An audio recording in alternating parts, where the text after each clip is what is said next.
শনিবার সকালে রাজশাহীতে ইসলামী ফাউন্ডেশন আয়োজিত মতবিনিময় সভায় অংশ নেন ধর্ম বিষয়ক উপদেষ্টা ডক্টর আফম খালিদ হোসেন। জাতীয় সঙ্গীত পরিবর্তনের আলোচনা প্রসঙ্গে ডক্টর খালিদ বলেন, বিতর্কের সৃষ্টি করে এমন কোনো সিদ্ধান্ত অন্তর্বর্তী সরকার নিবে না। ধর্মীয় উপাসনালয়ে হামলাকারীদের মানবতার শত্রু আখ্যা দেন তিনি। বিতর্ক সৃষ্টি হয় এমন কোনো জায়গায় আমরা হাত দেব না। আমরা হলাম ইন্টারিম গভর্নমেন্ট, অন্তর্বর্তীকালীন সরকার।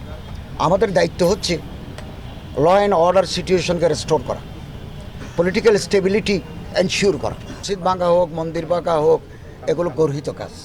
এগুলো যেগুলি যেভাবে আছে সেভাবে থাকা দরকার।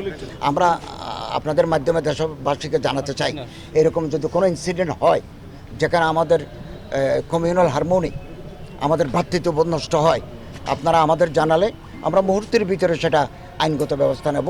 আমরা মনে করি ধর্মীয় প্রতিষ্ঠানে, বিশেষ করে উপাসনালয়ে যারা হামলা চালায় তারা মানবতার শত্রু, তারা ক্রিমিনাল। আমরা ক্রিমিনালদের ধরে আইনের আওতায় আনার জন্য ব্যবস্থা নিচ্ছি। আপনারা জেনে খুশি হবেন, আমরা মিটিং করে জেলা প্রশাসক মহোদয় বাংলাদেশের আমরা ওনাদেরকে জানিয়ে দিয়েছি যে মাদ্রাসার ছাত্রদেরকে এই পূজার সাথে সম্পৃক্ত করলে তারা মন্দির পাহারা দেবে। আমাদের ইকোনমি আপনারা জানেন 2.2 বিলিয়ন ডলার আমাদের ফরেন এক্সচেঞ্জ এসেছে, আরও আসতেছে।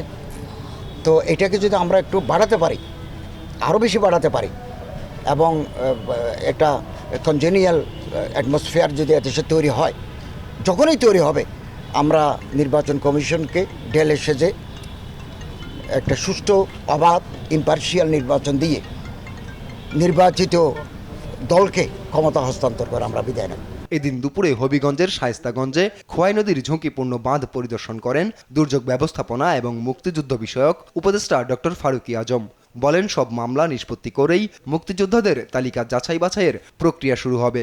আমরা চেষ্টা করব মুক্তিযোদ্ধাদের বিষয়টাই সুরাহা করার জন্য সর্বাত্মক চেষ্টা করা হবে, যাতে সত্যিকারের মুক্তিযোদ্ধারা সম্মানিত হন, তারা যেন বরিত হন, সবাই যেন তাদের যে যুদ্ধের অবদানটা স্মরণীয় বরণীয় করে তারা রাখতে পারে। অনেক কটা প্রক্রিয়া ইনিশিয়েট করা